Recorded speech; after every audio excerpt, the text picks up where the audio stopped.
পুরুষেরা শুধু ফরজ নামাজ পড়বে মসজিদে, আর সুন্নত নফল সবগুলো পড়বে কোথায়? কথা বলেন না কেন? ঘরের ভিতরে বিশ্বনবীর সুন্নত, ঘরে নামাজ পড়ছেন। হাসান হোসেনকে বড় বেশি আদর করতেন মুহাম্মদ সাল্লাল্লাহু। হাসান হোসেন দেখলেন নানা নামাজ পড়ছেন, তিনারা মনে করলেন বোধহয় নানা ঘোড়া সেজেছেন। একজন ঘাড়ের উপরে বসে আছেন, আরেকজন পিছন থেকে ঠেলছেন। আল্লাহর হাবিব সেজদায় মাথা উঠাতে যাচ্ছেন, হোসাইন চেপে ধরেছে। জিবরাইল আমিনকে আল্লাহ পাঠিয়ে দিলেন, যাও আমার নবীকে বলো তিনি যেন মাথা না উঠান, যতক্ষণ হোসাইন ঘাড়ে আছে তিনি যেন সেজদায় পড়ে থাকেন। আরো আসতে বলেন সুবহানাল্লাহ। বিশ্বনবী সাল্লাল্লাহু আলাইহি ওয়াসাল্লাম কোথাও থেকে এসে হাসান হোসেনকে ডেকে নিতেন। শিশুর আদর বিশ্বনবীর শ্রেষ্ঠ আদর্শ ছিল। আল্লাহর হাবিব বলতেন, নামাজ পড়লো না, আমার উম্মতের মধ্যে থাকলো না, এরকম কিন্তু কোন বর্ণনা আমার নবীর নাই। সুবহানাল্লাহ বলেন। কিন্তু আল্লাহর হাবিব বলেছেন, মাল্লাম ইয়ারহাম সগীরানা ওয়ালাম ইউক্কির কাবীরানা ফালাইসা মিন্না। কেউ যদি মুরব্বিকে সম্মান না করে, শিশুকে যদি আদর না করে, সে আমার উম্মত হতে। বিশ্বনবী সাল্লাল্লাহু আলাইহি সাল্লাম হাসান হোসেনকে নিয়ে আদর করতেন। বাহির থেকে একদিন এসে হাসানকে বুকে তুলছেন, হোসাইন নামছে, হোসাইনকে বুকে তুলছেন, হাসান নামছে, আবার হাসান উঠছে তো হোসাইন নামছে। হোসাইন হঠাৎ করে বুকের উপর বসে বলছে, নানা বলেন তো দেখি কে বড় নানা?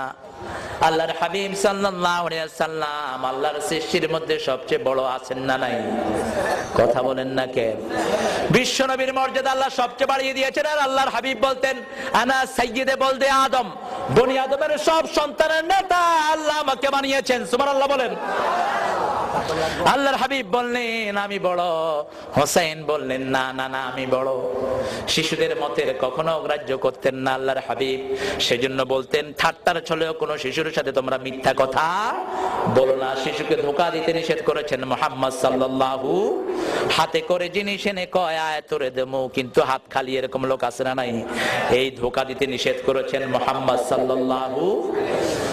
আল্লাহর হাবিব বললেন আমি বড়, হোসেন বললেন না আমি বড়। বিশ্বনবী বললেন, বুঝলাম হোসেন তুমি বড়, কিন্তু নানা কিভাবে তুমি বড় হয়েছে একটু আমাকে বুঝিয়ে বলো। হোসেন রাদিয়াল্লাহু আনহু বলছেন, আপনার আব্বার নাম বলেন। আল্লাহর হাবিব বললেন, আমার আব্বার নাম আব্দুল্লাহ। হোসেন রাদিয়াল্লাহু আনহু বলেন, খালি আব্দুল্লাহ, লাইসা ক্বাবলাহু শাই ওয়ালা বাদা।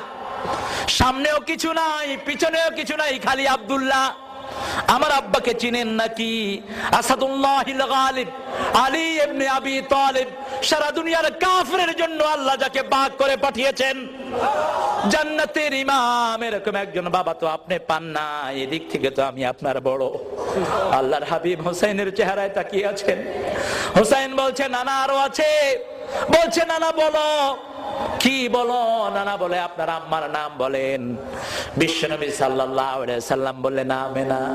হোসেন রাদিয়াল্লাহু আনহু বললেন, আমার আম্মাকে আপনি চিনেন নাকি? খাতুনে জান্নাত ফাতেমাতুজ জাহরা রাদিয়াল্লাহু আনহা, বিশ্বনবীর নয়নের পুত্রী, কলিজার টুকরা, জান্নাতের অলংকার, সব মেয়েদের সরদার জান্নাতে এমন একজন মা আপনার নাই। এদিক থেকেও তো আমি আপনার বড় হয়ে গেলাম। বিশ্বনবী অবাক হয়ে ছোট্ট হোসেনের চেহারায় তাকিয়ে আছেন। বলছেন, নানা এখনো শেষ হয়নি, আপনার নানির নাম বলেন। বিশ্বনবী সাল্লাল্লাহু আলাইহি সাল্লাম নানির নাম বললেন। এবার হোসেন বললেন, আমার নানিকে চিনেন নাকি? জান্নাতে প্রথম যেই মহিলা ঢুকবে, যাকে স্বয়ং আল্লাহ নিজে সালাম পাঠিয়েছেন, এরকম একজন নানি আপনি জীবনেও পান নাই, খাদিজাতুল কুবরা রাদিয়াল্লাহু আনহা।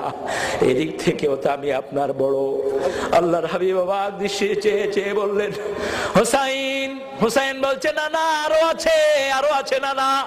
ও নানা আরো আছে, আপনার নানার নাম বলেন। বিশ্বনবী নিজের নানার নাম বললেন। বিশ্বনবীর বুকের উপরে বসে এবার হোসেন বলছে, আমার নানাকে আপনি চিনেন নাকি? হাউজে কাউসার আল্লাহ যাকে দান করে দিয়েছেন, কিয়ামতের ময়দানে যেই নবীর আগে কেউ কথা বলতে পারবে না।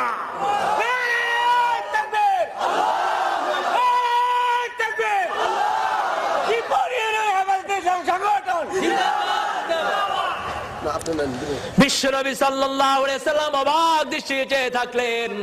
এবার হোসেন বললেন, আমার মানা সরদারে আল কাউনাইন রাহমাতাল লিল আলামিন শাফিয়াল মুজনাবিন সাহিবে কাউসার মুহাম্মদ সাল্লাল্লাহু আলাইহি সাল্লাম, এরকম একজন নানা তো আপনি জীবনেও পান নাই। বুকের সাথে চেপে ধরে বলল, নানা রে, সত্যি আজকে তুমি যেন আমার থেকে বড় হয়ে গেছো। চোখের পানিগুলো ছেড়ে দিয়ে বলল, নানা ধন্য, নানা ধন্য, আজকে নিশ্চয়ই আল্লাহ তোমাকে অনেক বড় বানিয়ে দিয়েছে। সেজন্য আল্লাহর নবীর সুন্নাত যাদের জীবনে থাকবে, দুনিয়াতে তাদের কোনো পরাজয় নাই, আখিরাতে তাদের সম্মান বাড়িয়ে দিবেন কে? আরো জোরে বলেন কে? এজন্যই আমার আল্লাহ বলেছেন, আমার নবী যেই বিচারগুলো ফয়সালা করেছে, সেই বিচারগুলো যদি তোমরা সামান্য অমান্য করো, তোমরা কোনোদিন মুমিন হতে পারবে না। কারণ আল্লাহর হাবিবের 4টা শিশু সন্তান ছিল, ঠিক কি না?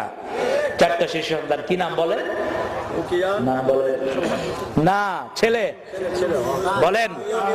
তাহের, তৈয়ব, কাসেম, ইব্রাহিম। আলহামদুলিল্লাহ বলেন। 4টা ছেলে, 4টা মেয়ে। 4টা মেয়েকে বাঁচিয়ে রেখেছেন আল্লাহ, 4টা ছেলেকে কি করেছেন? নিয়ে গেছেন। কেন নিয়ে গেছেন? মুফাসসিরিন কিরাম বড় সুন্দর ব্যাখ্যা দিয়েছেন। সকল বড় বড় নবীর ছেলেরাও নবী হয়েছে, সুবহানাল্লাহ বলেন। ইব্রাহিম আলাইহিস সালামের ছেলে নবী আছে না নাই? তারপরে ইউসুফ আলাইহিস সালামের আব্বা নবী ছিলেন কি ছিলেন না? বিশ্ব নবীর ছেলে থাকবে অথচ নবী হবে না, এটা কেমন কথা? সেজন্য খতমে নবুর এই মোহরের জন্যই বিশ্ব নবীর 4 সন্তানকে আল্লাহ আগে বিদায় করে দিয়েছে। আরো জোরে বলেন না সুবহানাল্লাহ। সেজন্য আমার ঘরে যে মেয়েটি আছে, বুখারীর বর্ণনা, এক সাহাবী যাচ্ছেন বাজারে। আল্লাহর হাবিব বললেন, কোথায় যাচ্ছ? সাহাবী বললেন, বাজারে আমার ছেলের জন্য একটা জামা আনবো। আল্লাহর হাবিব বললেন, তোমার কি শুধু ছেলেই আছে নাকি? সাহাবী রাদিয়াল্লাহু আনহু বললেন, আমার মেয়েও আছে। এবার আল্লাহর হাবিব বললেন, আগে মেয়ের জন্য কিনবা, তারপরে ছেলের জন্য কিনবা। মেয়ের জন্য উপহার নিয়ে আসতেন, যে কোনো জায়গা থেকে যাওয়া গেলে তিনি বাহির থেকে আসার সময় উপহার নিয়ে আসতেন। বিশ্বনবীর ব্যাপারে মা আয়েশা বলতেন, জীবনে কোন বিবির দিকে চোখ রাঙিয়ে নবী কথা বলেন নাই। ফজরের নামাজ পড়ে মসজিদ থেকে এসে নিজের হাতে ঝাড়ু নিয়ে ঘরটা ঝাড়ু দিতেন মুহাম্মদ সাল্লাল্লাহু। তিরমিজির বর্ণনায় মা আয়েশা বলছেন, যুদ্ধের ময়দান থেকে এসেছেন আল্লাহর হাবিব, এসে বলছেন, আয়েশা রে, বড় বেশি ক্ষুধা লেগেছে, ঘরে কি আছে? আয়েশা বললেন, আমি লজ্জিত হয়ে গেলাম। আমি বললাম, ইয়া রাসূলুল্লাহ, ঘরে কিছু নাই, আপনি একটু অপেক্ষায় থাকেন, আমি রান্না করে আনছি। মা আয়েশা বলছেন, আল্লাহর হাবিবের আর কোনো আওয়াজ পেলাম না। একটু পরে আমি ঘুরে এসে দেখি তলোয়ারটা ঘাট থেকে নামায় ওই তলোয়ার দিয়ে বিশ্বনবী তরকারি কাটতেছে। আয়েশা বলছেন, ইয়া রাসূলুল্লাহ, আপনি আমাকে এত বেশি আদর করেন। মা আয়েশাকে আল্লাহর হাবিব বলছে, আয়েশা রে, তুমি আমার বিবি, তোমার কাজে আমি একটু সহযোগিতা করছি। কি নবীর উম্মত আমরা! আল্লাহর হাবিব প্রিয় নামে ডাকতেন আয়েশাকে হুমায়রা, হুমায়রা বলে ডাকতেন। লালি, অসাধারণ সুন্দর নামে ডাকতেন। দল প্রতিযোগিতা দিতেন মা আয়েশার সাথে চাঁদনি রাতে মুহাম্মদ সাল্লাল্লাহু আলাইহি ওয়াসাল্লাম। মা আয়েশা অসুস্থ, মাসিক অসুস্থ, মুসলিম শরীফের বর্ণনা। মা আয়েশা অসুস্থ, মাসিক অসুস্থ।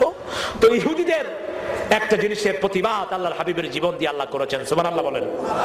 ইহুদিরা মায়েরা অসুস্থ হলে তাদেরকে এক ঘরে আটকিয়ে রাখে। এখনো বিভিন্ন ধর্মে মেয়েদের কোনো অধিকার নাই, ঠিক কিনা বলেন? কিন্তু আমার মা যখন অসুস্থ হলেন, বিশ্বনবী মাথা বাড়িয়ে দিলেন, মসজিদে নববী থেকে বললেন, ও আয়েশা, আমার মাথাটা মুছে দাও। তিনি বললেন, আমি তো পবিত্র। আল্লাহর হাবিব বললেন, তোমার হাতে তো পবিত্রতা নাই, সুবহানাল্লাহ বলেন।